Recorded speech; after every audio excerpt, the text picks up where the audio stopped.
Welcome to the Vigor Life Podcast, a source of inspiration, lessons, stories, skill sets, mindsets, and strategies to invigorate and expand all areas of your life. Let's go. Hey, what's going on? Luka here with the Vigor Life Podcast. And today it's kind of like a little bit of special edition, more so because it's almost 11 p.m. at night. And I'm going to break this down. We're just going to go straight into it, like why this is important, why there's a big point to this. I'm flying out early tomorrow morning. Going to Cali, got a bunch of seminars, speaking, things like that, and leaving in the afternoon, so there's a ton of stuff to do, and we couldn't do this on a Wednesday, we couldn't pull it off on a Wednesday, but I'm traveling for 2 weeks, and Gene was like, look, man, I can come here at night, you want to pull it off at night? I was like, all right, let's just do it. Now, here's the reason why. It's so easy to go like, I'll just skip one, but essentially, right, it's like anything else, where like I want to do what's required. I want to do what's required and what I committed to for this podcast, right? For the business, for whatever else that, you know, I'm doing this for. And obviously it's like, there's a point to it. It's like, what's required for you to get the result with what you want? And I'd go as far as to say, you know, bringing these habits back up to where, you know, people say, look, it takes 21 days to make a habit. Like that's BS, because one, certain habits are a lot harder to put into play than others. So if you say, hey, I'm going to drink a glass of water every morning, that's a pretty simple habit to do. You could probably pull that off in 21 days, but there's stuff that's going to take you months. And you can research this stuff and find out about it. And honestly, like right now, I can't exactly tell you where I read this, but I do remember that was the case. Right now, a friend of mine, Jesse Ewell, made a really great point as he was getting off of chewing tobacco, and I'm pretty sure he's cool with me talking about this stuff. But he said he quit cold turkey, and you know, people were saying like, wow, but you know, it takes it's really, really tough to break a habit. Now the thing is, it's not simple. The more ingrained it is, the harder it is to break. But I'd have you consider that there's a little bit a different perspective that you might want to take on it, and it's the same thing that I did tonight. As I said, you know what, let's just, you know, I'm tired. You can actually see me sweating. I was just deadlifting heavy. But, you know, if you're listening to this on iTunes, you probably can't see me, but I'm sweating. I literally just came in straight from the workout. It's late. But at that point in time, I had to make a decision, right? So when you're changing habits, you don't have to think about, I got to do this for 21 days. I got to do this for 2 or 3 months. I got to do this for however long it's going to take to change this habit, which is going to be different for everybody, right? There's no set in stone time like the 21 days, which is, you know, crazy to say that, right? But the point is that really all you have to do is at the moment in time where you're facing this, I guess, dilemma. And the dilemma is, do I do this or do I do that? Do I chew the tobacco? Do I smoke? Do I, you know, eat this cake? Do I do whatever else I'm going to do? It's only one point in time that you really need to make a decision and changing. That's it. The only thing that's right in front of you, the present.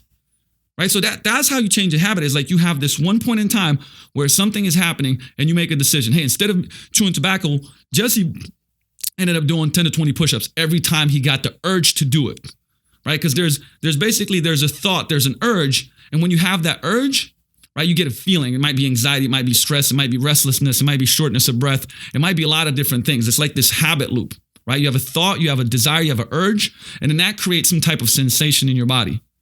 And that sensation, you usually want to fix it by doing the habit that's usually hurting you. Having a glass of wine, drinking some cake, eating some cookies, yelling at someone, being angry, punching, getting crazy.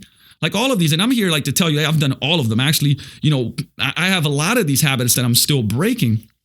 But when you're breaking them and you're doing one at a time, that's really what you're doing, right? You get the urge, you get the sensation, then there's some type of feeling, then you take action.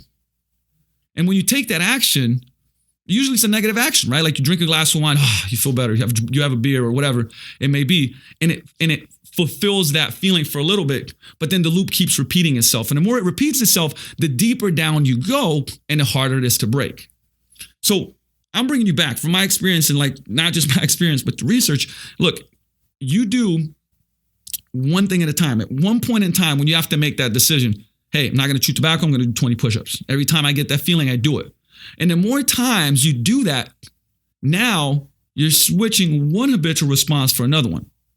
And once you do it enough times, that becomes more the norm. That's the thing that gets ingrained in your nervous system, and that's what you start doing. So what does it take, right? Because what does it take? Because it sounds so, Luka, you're explaining it in such a easy way. Well, no, I'm not saying it's easy, right? It's pretty simple, but there's a lot of, there's skill involved. Number one, you have to shift your perspective and just have a plan. And like, hey, what are the things that I will do when this happens? Have a plan, right? Remember, I keep repeating this. Without the path or without a plan, your default is struggle. And struggle is going to be going back to what you know, right? So if you know when you get stressed out after work right now, you go meet friends and have a drink. Now, I'm not saying there's anything wrong with that, but I'm saying if you want to break that habit, and cut down on the drinks and lose weight and get leaner and, and that's something that you're really dedicated and committed to doing, well, replace some of those times to go to yoga, to go, to the sauna, to go work out, to go for a walk, to, do something else that you like, that you enjoy, that you can do with someone else and start chipping away at it. Now, if you're going like, well, there's all these different, habits that I want to break. Yeah, doing a lot of stuff at once is not going to really work that well. All right. Now, there are people that can take on more. There are people that can take on less. But I'd highly recommend, ingrained habits are tough to beat. So just start off with one. And so what is a skill set that you that is a foundational skill set that you want to build to start being able to do that, right? Because it's easy to say, like, hey, when you're, one, you have to become aware of it. You just got to become aware of what you do, right? When I go off track, like, what do you do? Is it you're stressed out? You have an argument with your significant other? Is it at work, your boss pissing you off? Is it, the kids? What is it that creates that? Is it having certain foods in the house? What is the thing that precedes the action that you want to stop doing? Right? So that's the question. What is it? So first, you become aware of it. And second of all, you have to be present enough to, one, be aware of it and then make that decision. Right? So imagine that if you're standing outside of yourself, being objective, looking on the outside and going like, I have a choice. I can eat this food or I can go for a walk. Let me go for a walk first and see how I feel afterwards. Right? And to build that capacity of being present in the moment, one of the best things that you can do is meditation, but being focused. Right. So remember, anything that you focus on, and it's one thought, like, so if you're going into deep work and you're reading and studying, the longer that you can read and study without getting distracted, guess what? We're working on our focus and presence. Meditation, right? Laying down and just focusing on breathing out for 5 seconds, breathing in for 5 seconds, doing that for 10, 15 minutes, setting an alarm or using something like Headspace, right? Or Muse. Or there's a lot of different apps now and programs that will do guided meditation where you're not feeling like, you got to be floating up in the air and not thinking about anything, which is not meditation, but we'll talk about that another day. Right. So the point is there's different skill sets. I think training is a great tool to actually focus, especially when you're getting coached, right? Coaching in any sense of it, right? When I have somebody in front of me and we're working the goblet squat because their squat isn't that great and we want to fix it, right? And we're doing a goblet squat with a press out and an exhalation. And I'm saying like, hey, rip the floor apart. Let me show you. Let me make you feel it, right? Let me explain visually, auditory, kinesthetically. So I'm basically giving you cues and pushing your knees together and you're ripping it apart. You have to be really focused, right? So you don't want to do obviously too many cues, but if I'm giving you something to focus on, guess what? You're training your brain to focus on one thing. And in this day and age of, technology and social media, which I'm not going to shit on because I think can be very helpful and beneficial, but we live in a distracted world, right? It's, the stats say every time you work and something distracts you, it takes 23 minutes to get back to the same focus. Think about that. But we have our phones on us that vibrate, that beep, the computer's open, this, that, and the other, and you're trying to do deep work. And that's why there's a huge benefit in getting up a little bit earlier in the morning, reading for 15 to 20 minutes, meditating for 10, meditating at lunch for 5. Like it's these small things that build over time and build your skill set. So they're good. They're great habits. One, they're great habits, right? So if you read in the morning and it's something positive, something inspiring, something specific to where it gives you perspective, calms you down, whatever it may be, right? A revelation, that's powerful. Like you're training your brain there too.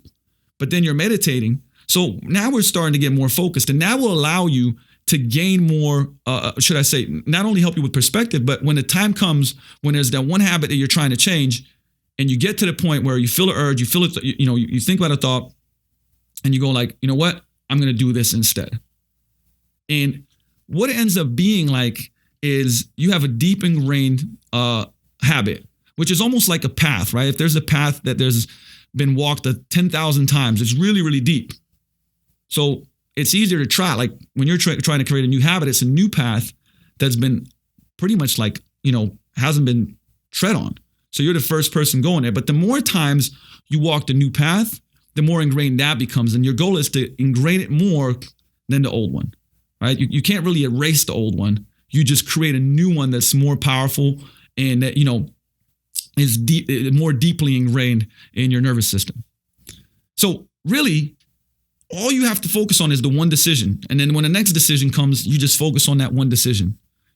And when you keep overcoming that, and it's not going to be perfect, right? Nobody's expecting, like, you're not going to win because you're perfect. And if you're not perfect, you lose. That's not how it works, right? You just keep chipping away at it. It's like at the beginning, hey, you set a goal to do 4 workouts a week. And you do 4 and you do 4 and then you do 2. Guess what? A month ago, you didn't do any, or you did 1. Right? And you go back next week and you do 3 and you do 3 and you do 3 and then you do 4, right? But you're winning. Like every time you're making that choice, you're winning, even though it's not perfect, whatever that word may be. Success means succession as in the next thing, right? So remember, success is doing the next thing. Success is doing the next step. The success is 1% better every day. It's just doing a little bit more. But that's why it's so key, to be surrounded by people that create accountability in your life, love you enough to call you out, right? And create awareness. It's like, hey, you're doing this. And you said, right? I'm keeping you accountable to what you said you would do. Because guess what? If you keep doing what you said you would do, great things are going to happen. And one habit chips away at it. You get better, you start improving it, you change it, you go on another one. The coolest thing about this is that there's a lot of habits that are keystone habits, meaning you change that habit and you end up changing a lot of other stuff, right? You guys heard of this. Like basically you get up in the morning, you get a workout in, the rest of your day, you're going to eat healthier, right? It's been proven. So one thing at a time. You don't have to do 21 days. You just focus on the one thing, make a choice, make a decision. Ask yourself, does this serve me? What do I want? And make a decision at that point in time to change it. And guess what? You're going to feel successful. You're going to feel empowered. And then the next time around, maybe it becomes a little bit easier.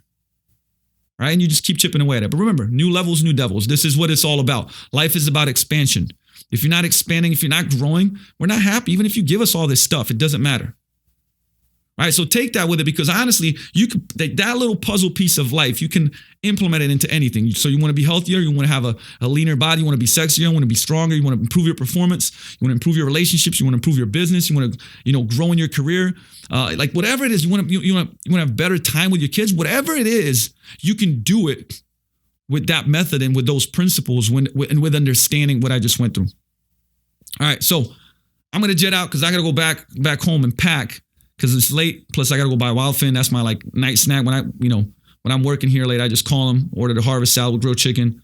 I'm out of here, and I'll be here next time. We'll see when that is, but traveling a lot. Maybe we'll do something on the road. I'll see you next time. Make sure you check us out on iTunes, on YouTube, and Vigor Life Podcast. Luka's out. Love you guys.